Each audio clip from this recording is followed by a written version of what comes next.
Good morning friend, मैं सुप्रिया स्वागत करती हूँ आपका डिकोड एग्जाम में। फ्रेंड, आज डेली करंट अफेयर्स की क्लास में हम डिस्कस करेंगे 20 अक्टूबर से रिलेटेड जितने भी न्यूज़ हैं, जितने भी इवेंट्स हैं जो हमारे एग्जाम के लिए इंपॉर्टेंट हैं, हम उन्हें एक एक करके यहाँ डिस्कस करेंगे। तो आइए फ्रेंड स्टार्ट करते हैं आज की क्लास। और आज की क्लास में हमारा पहला प्रश्न है, हाल ही में चर्चा में रहा द्रास स्थल किस राज्य केंद्र शासित प्रदेश में स्थित है? जम्मू कश्मीर, लद्दाख, अरुणाचल प्रदेश, हिमाचल प्रदेश। तो फ्रेंड इसका करेक्ट आंसर हो जाएगा बी।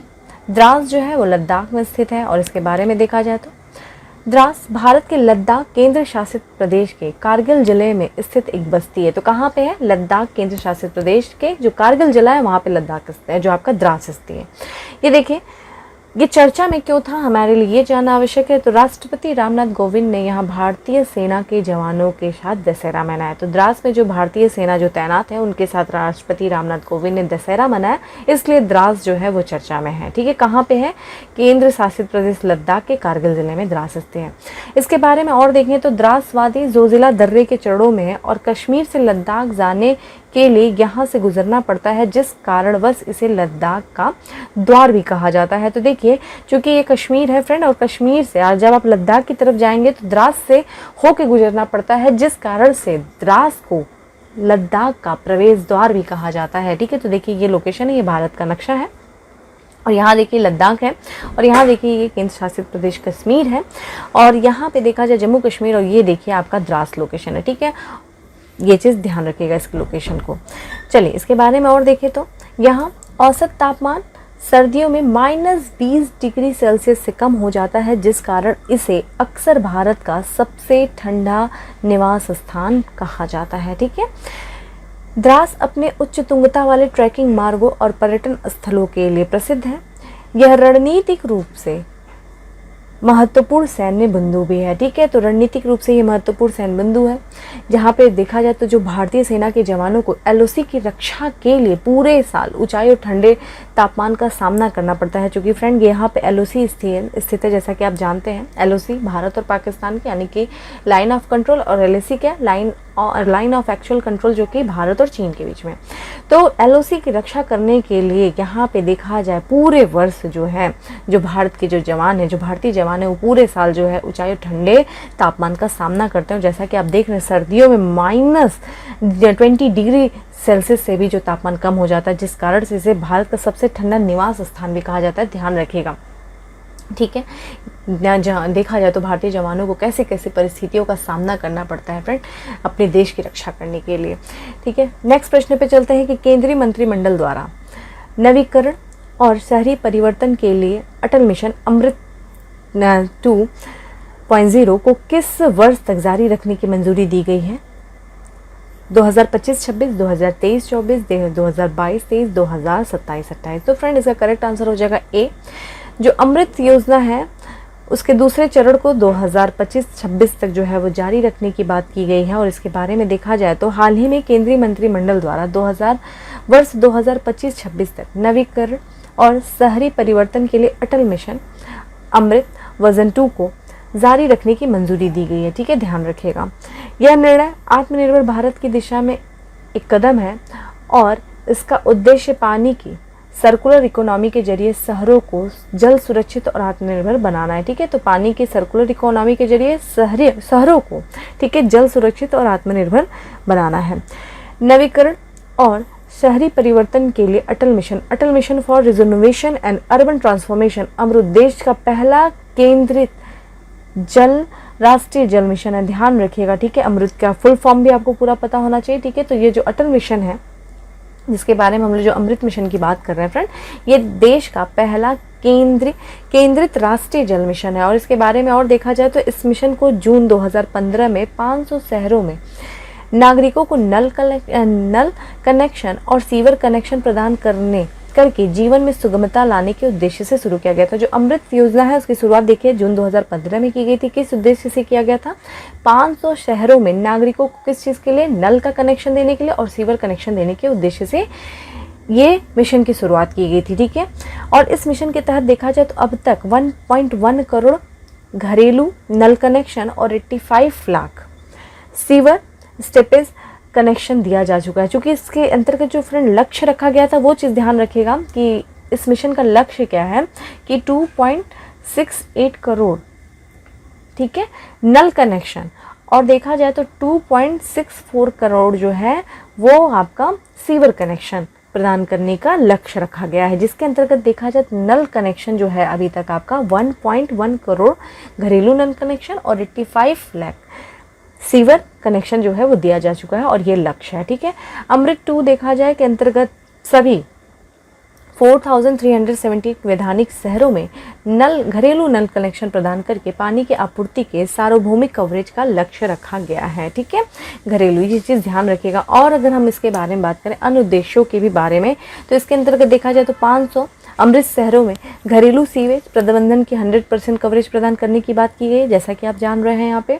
और इसमें देखा जाए तो सतही और भूजल निकायों के संरक्षण नवीकरण को बढ़ावा देने की बात किया गया।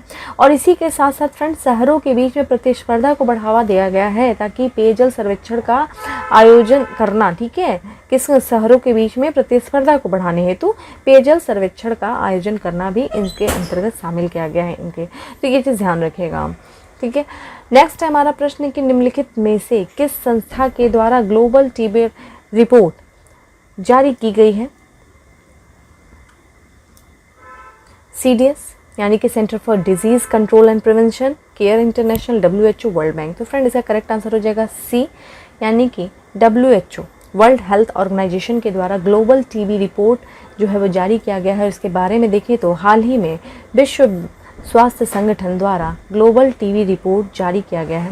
इस रिपोर्ट के अंतर्गत देखिए क्या बात की गई कि वर्ष 2020 तक टीबी रोग के भार में कमी लाने के लिए टीबी उन्मूलन करने की रणनीति के कारण टीबी से होने वाली मौतों की संख्या में 35% या 35% की कमी का लक्ष्य रखा गया था, ठीक है, 2020 में रखा गया था। क्या चीज़ कि जो टीबी रोग के जो भार में कमी लाने के लिए टीबी उन्मूलन करने की रणनीति के कारण, तो वहाँ पे 35% जो मौतें हो रही हैं टीबी के कारण, उनको 35% की कमी रखने का लक्ष्य रखा गया था। लेकिन देखा जाए इसी के स्थान पर इस समयावधि में वैश्विक स्तर पर टीबी मामलों में केवल 9.2% की कमी दर्ज की गई, ठीक है। ये चीज़ ध्यान रखिएगा, 35% रखा गया था लेकिन हुआ कितना, 9.2% कमी। कोविड-19 के कारण वर्ष 2020 के दौरान संपूर्ण विश्व को तपेदिक यानी कि टीबी उन्मूलन की दिशा में भारी उलटफेर का सामना करना पड़ा। और बात करें फ्रेंड टीबी कैसे जो संक्रामक रोग है किस कारण से होता है, तो टीबी या फिर तपेदिक क्षय रोग बैसिलस माइक्रोबैक्टीरियम ट्यूबरकुलोसिस नामक जीवाणु के कारण होने वाला एक संक्रामक रोग है। ध्यान रखिएगा टीबी जो है एक जीवाणु के कारण होने वाला रोग है। किस जीवाणु के कारण? बैसिलस माइक्रोबैक्टीरियम ट्यूबरकुलोसिस नामक जीवाणु के कारण। यह आमतौर पर फेफड़ों, ठीक है, फुसफुसीय टीबी, पल्मोनरी टीबी को प्रभावित करता है, किंतु यह इसके अलावा मानव शरीर के अन्य अंगों को भी प्रभावित कर सकता है। बेसिकली ये देखा जाए तो फेफड़े खांसी वगैरह आती है तो फ्रेंड उससे क्या फेफड़ों पे इसका प्रभाव पड़ता है, लेकिन ये मानव शरीर के अन्य अंगों को भी प्रभावित कर सकता है। आपका वर्क मुझे ये बताना है, चलिए कमेंट बॉक्स में मुझे आंसर करिए कि भारत सरकार द्वारा राष्ट्रीय टीबी कार्यक्रम, ठीक है, राष्ट्रीय कार्यक्रम की शुरुआत किस वर्ष की गई थी, ठीक है। और इसी के साथ आप मुझे बताएंगे कि WHO के द्वारा, ठीक है, विश्व से टीबी मुक्त करने का लक्ष्य जो है किस वर्ष तक रखा गया है, और भारत सरकार के द्वारा भारत को टीबी मुक्त करने का लक्ष्य किस वर्ष तक रखा गया है। आज आपका बस यही जो है आपका वर्क रहेगा, आप इतना मुझे बताइए। अगला है, हाल ही में खबरों में रहा सेला सुरंग भारत के किस राज्य में स्थित है? हिमाचल प्रदेश, लद्दाख, जम्मू कश्मीर, अरुणाचल प्रदेश। तो फ्रेंड इसका करेक्ट आंसर हो जाएगा डी, अरुणाचल प्रदेश में सेला सुरंग जो है वो स्थित है। और इसके बारे में देखा जाए तो सेला सुरंग अरुणाचल प्रदेश में स्थित है। हाल ही में रक्षा मंत्री राजनाथ सिंह ने सेला सुरंग के अंतिम सफल विस्फोट में वर्चुअली भाग लिया, ठीक है। इस सुरंग का निर्माण देखिए माना जा रहा है कि 2022 तक पूरा होने की उम्मीद है, क्योंकि सुरंग जो है अभी निर्माणाधीन है, निर्माण इसका कार्य चल रहा है और माना जा रहा है कि 2022 जून तक ये पूरा कार्य हो जाएगा। और इसका जो निर्माण कार्य किया जा रहा है फ्रेंड BRO के द्वारा किया जा रहा है, ठीक है, सीमा सड़क संगठन, ठीक है, बॉर्डर रोड ऑर्गेनाइजेशन के द्वारा इसका निर्माण कार्य जो है वो किया जा रहा है। सेला सुरंग जो के 13,000 फीट से अधिक की ऊंचाई पर दुनिया की सबसे बड़ी 2 लेन वाली सुरंगें होने की उम्मीद है। और इसी के साथ साथ ये सुरंग जो है फ्रेंड चूँकि सेला दर्रे से होकर के गुजरती है, और जब ये सुरंग बन जाएगी तो यहाँ पे जो अरुणाचल प्रदेश, ठीक है, अरुणाचल प्रदेश के माध्यम से जो चीन की सीमा तक की पूरी जो दूरी है, ठीक है, वो 10 किलोमीटर तक कम हो जाएगी। ठीक है, 10 किलोमीटर तक जो अरुणाचल प्रदेश से जो चीन की सीमा तक की जो दूरी है वो 10 किलोमीटर तक क्या हो जाएगी, कम हो जाएगी इस सुरंग के बन जाने के बाद से। ठीक है, अगला देखते हैं, निम्नलिखित में से किस देश के द्वारा भारत से ऋण के रूप में 500 मिलियन डॉलर की मांग की गई है। तो किस देश ने किया है भारत से ऋण के रूप में 500 मिलियन डॉलर की मांग? Sri Lanka, Nepal, Bhutan, Maldives. Correct answer is a, Sri Lanka के द्वारा किया गया है ऋण के रूप में 500 मिलियन डॉलर की मांग। और इसके बारे में देखा जाए तो श्रीलंका सरकार ने अपने कच्चे तेल की खरीद का भुगतान करने के लिए भारत से 500 मिलियन अमेरिकी डॉलर की क्रेडिट लाइन की मांग की है। ठीक है, तो ये जो भारत से श्रीलंका ने 500 मिलियन क्रेडिट लाइन की मांग की है, वो देखा जाए तो ये जो मांग है वो 500 मिलियन अमेरिकी डॉलर की क्रेडिट लाइन भारत और श्रीलंका के आर्थिक साझेदारी व्यवस्था का हिस्सा है। ठीक है, और इसका जो सुविधा है इसका उपयोग कैसे, पेट्रोल और डीजल आवश्यकताओं की खरीद के लिए किया जाएगा। ठीक है, ये जो सुविधा है 500 मिलियन के जो अमेरिकी डॉलर का जो क्रेडिट लाइन है, इसका उपयोग, ऐसी सुविधा का उपयोग पेट्रोल और डीजल की आवश्यकताओं को पूरा करने के लिए या खरीदने के लिए किया जाएगा। महामारी के कारण श्रीलंका को एक गंभीर विदेशी मुद्रा संकट का सामना करना पड़ा था, क्योंकि वहाँ पर्यटन और प्रेशर से देश की कमाई बहुत प्रभावित हुई थी। क्योंकि जो श्रीलंका की जो अर्थव्यवस्था है वो काफ़ी पर्यटन आधारित अर्थव्यवस्था, और पेंडेमिक के कारण चूँकि दुनिया का हर क्षेत्र जो था वो काफ़ी प्रभावित हुआ है, आर्थिक नुकसान हुआ। श्रीलंका जो कि वहाँ से पर्यटन से ही उसको काफ़ी ज़्यादा आर्थिक लाभ होता था, और वहाँ पे पर्यटन प्रभावित हो जाने से उसकी विदेशी मुद्रा जो भंडार था उस पर काफ़ी ज़्यादा नकारात्मक प्रभाव पड़ा। और हम लोगों ने ये भी देखा था कि इस वर्ष जुलाई तक किस तरीके से उसकी जो विदेशी मुद्रा भंडार था वो आधे से भी अधिक नीचे गिर गई थी। मात्र 2.8 बिलियन जो है वो अमेरिकी डॉलर जो थी वो जुलाई तक इसकी विदेशी मुद्रा भंडार थे, किसका, श्रीलंका का। और जिसके कारण हम लोगों ने ये भी बात किया था फ्रेंड कि वहाँ के राष्ट्रपति गोडबाया राजपक्षे ने खाद्य आपातकाल की घोषणा किया था। पता है ना, हम लोगों ने भी चर्चा किया था कि कौन सा देश था जिसने खाद्य आपातकाल की घोषणा किया था, विदेशी मुद्रा भंडार खत्म हो गया था, आयात करने के लिए उतना वहाँ के प्राइवेट बैंकों के पास पैसे नहीं थे, श्रीलंका, जिस कारण से श्रीलंका काफ़ी ज़्यादा वहाँ पे आर्थिक तंगी चल रही है। तो इस कारण से उसने भारत से 500 मिलियन अमेरिकी डॉलर की क्रेडिट जो है वो उसकी मांग की है। ठीक है, चलिए नेक्स्ट देखते हैं कि किस राज्य सरकार के द्वारा मेरा घर मेरा नाम, ठीक है, मेरा घर मेरे नाम योजना शुरू की गई है। Haryana, Punjab, Uttar Pradesh, Uttarakhand. Correct answer is B, Punjab के द्वारा मेरा घर मेरा नाम योजना शुरू की गई है। तो पंजाब के मुख्यमंत्री चरणजीत सिंह चन्नी ने मेरा घर मेरे नाम नामक एक नई योजना की शुरुआत की है या शुरू की है। उद्देश्य क्या है योजना का, तो इस योजना का उद्देश्य है गांव और शहरों के लाल लकीर के घरों में रहने वाले लोगों को मालिकाना अधिकार प्रदान करना। तो जितने भी लोग जो गांव और शहरों में पंजाब में रह रहे हैं, जो लाल लकीर के घरों में रह रहे हैं, उनको मालिकाना अधिकार प्रदान करने के लिए पंजाब की सरकार ने मेरा घर मेरे नाम नामक एक नई योजना शुरू की है। इसमें देखा जाए तो लाल लकीर क्या है, तो वह भूमि क्षेत्र जो गांव की बस्ती का एक हिस्सा है और जो केवल गैर कृषि उद्देश्य के लिए उपयोग में लाया जाता है, लाल लकीर के रूप में जाना जाता है। तो जो भूमि है गांव बस्ती का हिस्सा, लेकिन वो भूमि का जो उपयोग किया जाता है वो गैर कृषि कार्यों के लिए किया जाता है, उसी को लाल लकीर के रूप में जाना जाता है। और ऐसे भूमि पर रहने वाले लोगों को मालिकाना हक दिलाने के लिए मेरा घर मेरे नाम नामक योजना जो है वहाँ के मुख्यमंत्री, पंजाब के मुख्यमंत्री के द्वारा शुरू की गई। ठीक है, ध्यान रखिएगा। नेक्स्ट है कि किस राज्य सरकार ने अयोध्या की तीर्थ यात्रा के लिए जनजातीय लोगों को 5,000 रुपये की वित्तीय सहायता देने की घोषणा की? केरल, तेलंगाना, गुजरात, महाराष्ट्र। तो फ्रेंड इसका करेक्ट आंसर हो जाएगा सी, गुजरात की सरकार के द्वारा अयोध्या के तीर्थ यात्रा के लिए जनजातीय लोगों को 5,000 रुपये की वित्तीय सहायता देने की घोषणा की गई।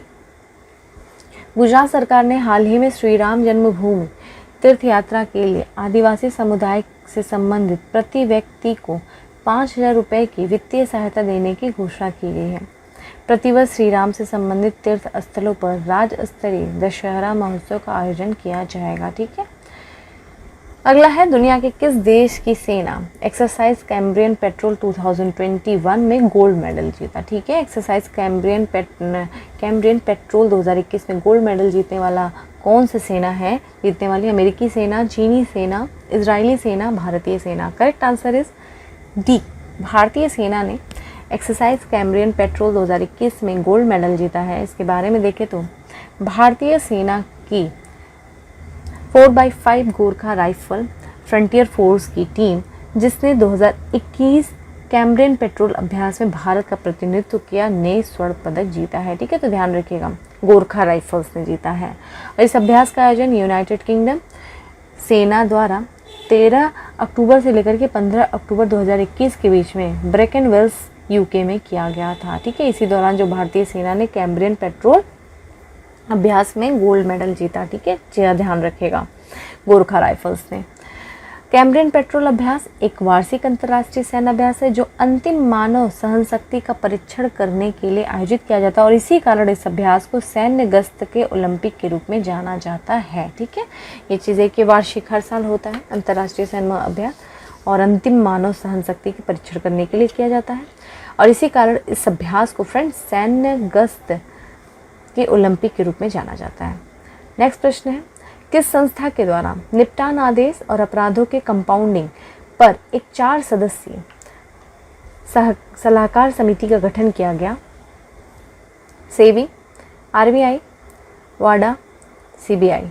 करेक्ट आंसर इज सेबी के द्वारा देखा जाए तो अपराधों, निपटान आदेश और अपराधों के कंपाउंडिंग पर एक 4 सदस्यीय सलाहकार समिति का गठन किया गया और इसके बारे में देखा जाए तो अक्टूबर 2021 में भारतीय प्रतिभूति और विनिमय board, securities and exchange board of India ने निपटान आदेश और अपराधों के कंपाउंडिंग पर एक 4 सदस्यीय सलाहकार समिति का गठन किया। ठीक है, securities and exchange board of India ने निपटान आदेश और अपराधों की कंपाउंडिंग पर एक 4 सदस्यीय सलाहकार समिति का गठन किया है और इसमें देखा जाए तो सेबी ने विजय सी डागा की अध्यक्षता में निपटान आदेश पर 4 सदस्यीय सलाहकार समिति का गठन किया और अन्य जो 3 सदस्य हैं उनके बारे में भी जान लीजिए। एक है आपका पीके मल्होत्रा, ठीक है, पीके मल्होत्रा है, ठीक है, और देखा ये कानून और न्याय मंत्रालय के जो पूर्व कानून सचिव थे पीके मल्होत्रा, और चूंकि विजय सी ढागा भी हैं लेकिन ये इसके समिति के अध्यक्ष हैं, ध्यान रखिएगा, विजय सी ढागा की अध्यक्षता में निपटान आदेश और अपराध के कंपाउंडिंग पर एक जो 4 समिति सलाहकार समिति का गठन किया गया सेबी के द्वारा। ठीक है,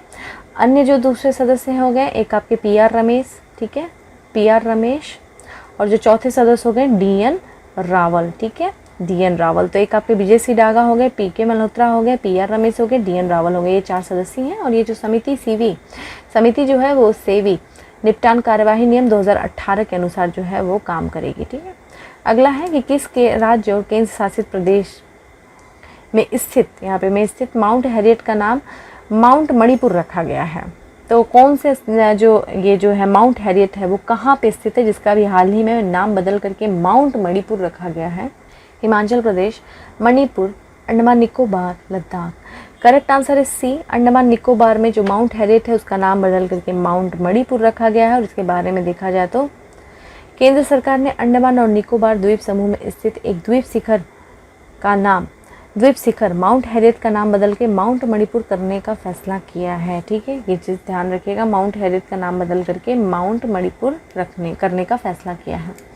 मणिपुर के स्वतंत्रता सेनानियों को श्रद्धांजलि देने के लिए नाम बदला गया है और यहाँ पे देखा जाए तो 1857 यानी कि 1857 की क्रांति के दौरान मणिपुर के स्वतंत्रता सेनानियों ने महत्वपूर्ण भूमिका निभाई थी, इसीलिए उन स्वतंत्रता सेनानियों को श्रद्धांजलि देने के लिए इसका नाम रखा गया है, क्या, माउंट हैरियट का नाम बदल करके माउंट मणिपुर कर दिया गया है। ठीक है, उन्होंने उनकी भूमिका, महत्वपूर्ण भूमिका थी, उनके त्याग, उनके बलिदान के लिए उसको सम्मानित, उनको श्रद्धांजलि देने के लिए ये चीज़ किया गया है।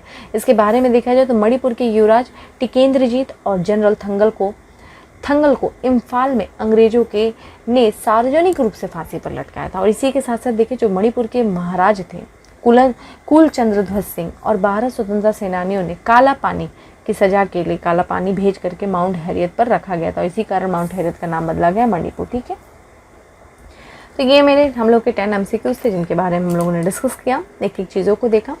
ऑलमोस्ट सारी चीज़ें जो आपके इसमें जहाँ से इंपॉर्टेंट होती हैं चीज़ें उसको यहाँ पे लिख दिया जाता है PDF में, थोड़ा बहुत उसको समझाना ही रहता है। ठीक है, तो बाकी हम लोगों ने मैंने आपको जो क्वेश्चन दिया है प्लीज़ उसको आप कमेंट बॉक्स में आंसर करिए। अभी मैं देख रही हूँ आजकल काफ़ी कम मुझे आंसर मिल रहा है, जो रेगुलर जो कुछ हैं जो सिंसियर स्टूडेंट है वो मुझे करते हैं, मैं इतना जानती हूँ, मुझे उनकी सिंसियरिटी दिखती है। ठीक है, बाकी तो ऐसे तो ठीक है, आप लोग वीडियो देखते रहिए, कोई दिक्कत नहीं है, लेकिन मुझे आंसर करेंगे, चाहे आप मुझे एक ही आंसर करिए, मैं बार बार आप लोगों से रिक्वेस्ट करती हूँ एक ही आंसर करो लेकिन करो, ठीक है, आप ही को अच्छा लगेगा। चलिए अब आते हैं फैक्ट्स ऑफ द डे पे। फैक्ट्स ऑफ द डे में हमारा सबसे पहला फैक्ट्स है कि परमाणु हथियारों पर शोध करने वाले जाने वाले विद्वान जिनका अभी हाल ही में 84 वर्ष की उम्र में निधन हो गया, उनका नाम था मार्टिन जे सेरविन। ठीक है, तो मार्टिन जे सेरविन जो कि परमाणु हथियारों पर शोध करने वाले एक विद्वान थे और इनका जो उम्र थी 84 वर्ष की उम्र में इनका निधन हो गया। नाम आपको पता होना चाहिए, किस क्षेत्र से संबंधित है ये पता होना चाहिए, मार्टिन जे सेरविन। देखा जाए हाल ही में रिजर्व बैंक ऑफ इंडिया ने विभिन्न दिशा निर्देशों के उल्लंघन को लेकर के 1 करोड़ का जुर्माना लगाया है। किस पर लगाया? भारतीय स्टेट बैंक पर लगाया। तो भारतीय स्टेट बैंक ने विभिन्न दिशा निर्देशों का उल्लंघन किया है आरबीआई के, जिसके कारण जुर्माना लगाया गया आरबीआई के द्वारा 1 करोड़ रुपए का। भारत सरकार के विज्ञान और प्रौद्योगिकी मंत्रालय तथा पृथ्वी विज्ञान मंत्रालय की संयुक्त हिंदी सलाहकार समिति के सदस्य नियुक्त किया गया। किसे किया गया है? डॉक्टर कुसुम लुनिया को किया गया है। ठीक है, तो डॉक्टर कुसुम लुनिया को ये भारत सरकार के विज्ञान और प्रौद्योगिकी मंत्रालय और पृथ्वी विज्ञान मंत्रालय की संयुक्त हिंदी सलाहकार समिति का सदस्य नियुक्त किया गया है। अगला है अंतर्राष्ट्रीय सोलर अलायंस की चौथी आम सभा का गठन। आम सभा की अध्यक्षता करें कौन? भारत के बिजली और गैर पारंपरिक ऊर्जा मंत्री आर.के. सिंह। अब आप मुझे अंतर्राष्ट्रीय सोलर अलायंस के बारे में बताएंगे कि इसका गठन कब किया गया, किस वर्ष किया गया, किस उद्देश्य से किया गया, किन किन देशों की भूमिका थी अंतर्राष्ट्रीय सोलर अलायंस की, उसका हेडक्वार्टर कहाँ है, आप मुझे ये सारी चीज़ें बताएंगे। और इसकी जो चौथी जो आम सभा की अध्यक्षता किया गया वो किया गया भारत के जो बिजली और गैर पारंपरिक ऊर्जा मंत्री आर.के. सिंह के द्वारा। फ्रांस के चार्लेलविले में तलवारीबाज स्पर्धा में महिला व्यक्तिगत साबेर वर्ग में खिताब जीता किसने? भवानी देवी ने। ठीक है, भवानी देवी ने महिला व्यक्तिगत साबेर वर्ग में खिताब जीता है। ठीक है, तलवारबाजी स्पर्धा में भवानी देवी। परमाणु सक्षम हाइपरसोनिक मिसाइल का पहला परीक्षण किया गया किसके द्वारा? चीन के द्वारा किया गया। हाइपरसोनिक मिसाइल का परीक्षण किया गया परमाणु सक्षम हाइपरसोनिक मिसाइल का चीन के द्वारा। अगला है प्रिंस विलियम द्वारा शुरू किए गए पहले पर्यावरणीय अर्थशॉर्ट प्राइज से सम्मानित किया गया विद्युत मोहन को किया गया। आई थिंक जहाँ तक मुझे याद है फ्रेंड्स 5 लोगों को किया गया, उसमें विद्युत मोहन भी शामिल है। विद्युत मोहन तो अर्थशॉर्ट प्राइज, ठीक है, अर्थ शॉर्ट प्राइज जो है प्रिंस विलियम के द्वारा शुरू किया गया था, पहले पर्यावरणीय अर्थशॉर्ट प्राइज से सम्मानित। दक्षिण एशियाई फुटबॉल महासंघ चैंपियनशिप की विजेता कौन टीम रही है? भारत रही है। ठीक, दक्षिण एशियाई फुटबॉल महासंघ championship. Global piece photo award 2021 जीता किसने दे? बेंगलुरु की आद्या अरविंद जो कि 7 वर्ष की हैं और इन्होंने ग्लोबल पीस फोटो अवार्ड 2021 जीता। गर्भवती महिलाओं को कोविड-19 का टीका लगाने वाला पहला भारत का राज्य बन गया तमिलनाडु। तमिलनाडु ऐसा राज्य बन गया भारत का पहला जिसने गर्भवती महिलाओं को कोविड-19 का टीका लगाया। ठीक है, अगला है हारमनी इंडिया अवार्ड 2021 से सम्मानित किया गया। किसे किया गया? वीर मुंशी को किया गया। ठीक है, मीर मुंशी को हारमनी इंडिया अवार्ड 2021 से सम्मानित किया गया। हाल ही में भारत के कोविड-19 टीकाकरण का एंथम गाया किसने गाया? कैलाश खेर ने। ठीक है, तो जो कैलाश खेर सिंगर हैं उन्होंने जो भारत के कोविड-19 टीकाकरण का जो एंथम है उसको गाया। नॉर्वे के प्रधानमंत्री बने जोनास गहर स्टोर। ठीक है, तो जोनास गहर स्टोर जो है वो नॉर्वे के लिए प्रधानमंत्री बने।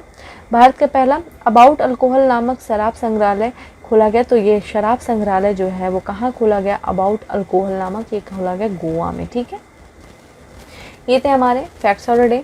अब आते हैं हम उत्तर प्रदेश स्पेशल में। उत्तर प्रदेश स्पेशल में सबसे पहला है प्रदेश के जो विधानसभा में 14 साल बाद उपाध्यक्ष चुना गया, किसे चुना गया? नितिन अग्रवाल। ठीक है, तो उत्तर प्रदेश विधानसभा में 14 साल के बाद उपाध्यक्ष चुने गए हैं नितिन अग्रवाल। ठीक है, प्रधानमंत्री नरेंद्र मोदी 20 अक्टूबर को प्रदेश के कुशीनगर में देश के अंतर्राष्ट्रीय हवाई अड्डे का उद्घाटन कर रहे हैं। तो ये कौन सा अंतर्राष्ट्रीय 29वें अंतर्राष्ट्रीय हवाई अड्डे का उद्घाटन किया जा रहा है? उत्तर प्रदेश के कुशीनगर में किया जा रहा है। किसके द्वारा? प्रधानमंत्री नरेंद्र मोदी के द्वारा। केंद्रीय शिक्षा और कौशल विकास और उद्यमिता मंत्री धर्मेंद्र प्रधान ने 29वें हुनर हाट का आयोजन किया। कहाँ पे किया? ये किया उद्घाटन किया है उत्तर प्रदेश के रामपुर में। ठीक है, ध्यान रखिएगा, उत्तर प्रदेश के रामपुर में केंद्रीय शिक्षा और कौशल विकास और उद्यमिता मंत्री धर्मेंद्र प्रधान ने 29वें हुनर हाट का उद्घाटन किया है। अगला है यूपी सीनियर महिला क्रिकेट टीम की कोच बनाया गया। किसे बनाया गया? स्वाति सिंह को बनाया गया। यूपी जो उत्तर प्रदेश की सीनियर महिला क्रिकेट टीम का कोच। जलवायु परिवर्तन पर 2 दिवसीय एक क्लाइमेट कॉन्क्लेव का आयोजन होगा। कहाँ होगा? लखनऊ में होगा। ठीक है, तो जलवायु परिवर्तन पर 2 दिवसीय एक क्लाइमेट कॉन्क्लेव का आयोजन लखनऊ में होगा। ठीक, तो फ्रेंड इस तरीके से था आज का हमारा करंट अफेयर। ठीक है, आप लोग काफ़ी लोगों का वीडियो सुन रही थी, मतलब आपने काफ़ी कमेंट कर रखा था कि वीडियो को शॉर्ट किया जाए। फ्रेंड इससे शॉर्ट नहीं हो सकता क्योंकि मैं 10 MCQs को काफ़ी डिस्कस करना पड़ता है, चीज़ों को पढ़ना पड़ता है। वन लाइनर अगर आपको देखना है तो बहुत सारे प्लेटफॉर्म है, आप वहाँ पे वन लाइनर चीज़ों को देख सकते हैं। यहाँ पे मैं इससे ज़्यादा 25 to 30, ठीक है, ये मेरा मैक्सिमम जो है ये टाइम रहेगा ही रहेगा। हो सकता है कभी 30 प्लस हो सकता है, लेकिन 25 मिनट से नीचे नहीं जाए। कारण ये है क्योंकि मैं डायरेक्ट फैक्ट्स नहीं पढ़ाती हूँ, मैं 10 MCQs भी हम लोग को डिस्कस करना पड़ता है। तो जहाँ हम देखते हैं कि 10 से 15 आपके डेली फैक्ट्स होते हैं, फैक्ट्स ऑफ द डे होते हैं, और आपके 10 MCQs होते हैं, तो उसको पढ़ने पढ़ाने में इतना टाइम जाएगा ही जाएगा। आपको अगर बहुत ज़्यादा देखना है तो आप फास्ट मोड में देख सकते हैं, अपनी स्पीड बढ़ा करके यूट्यूब पे, ठीक है, तो आप ऐसा कर सकते हैं। बाकी बहुत से लोगों को PDF के फ्रेंड, तो PDF के लिए मैंने आपको बताया टेलीग्राम ग्रुप ज्वाइन कर लीजिए डिकोड एग्ज़ाम का, ठीक है। तो डिकोड एग्ज़ाम का जो टेलीग्राम ग्रुप है वो आप ज्वाइन कर लीजिए, जहाँ पे डेली जो है, चाहे आपका डेली करंट अफेयर्स का डिस्कशन हो रहा हो या फिर डेली जो अगर हम लोग रिविज़न सेशन सीरीज़ चला रहे हैं, उन सब की PDF जो है वो टेलीग्राम के डिकोड ग्रुप, जो डिकोड एग्ज़ाम है टेलीग्राम ग्रुप, वहाँ पे आपको सारी चीज़ें अवेलेबल होंगी, वहाँ पे जा करके आप इसे डाउनलोड कर सकते हैं, ठीक। बाकी सेशन अच्छा लगा हो तो लाइक करना नहीं भूलें, ज़्यादा से ज़्यादा लोगों को शेयर करें, ठीक है। और जो क्वेश्चंस पूछा जाता है प्लीज़ उसका आंसर करें आप लोग। अब मुझे मानती हूँ, ये भी मानती हूँ कि अभी आप लोग थोड़ा सा अपने एग्ज़ाम में व्यस्त हैं, लेकिन फिर भी एक आंसर लिखने में मुझे नहीं लगता कि बहुत ज़्यादा टाइम लगेगा। फिर मिलते हैं अपने नेक्स्ट सेशन में, तब तक के लिए bye, have a good day, stay safe and stay happy.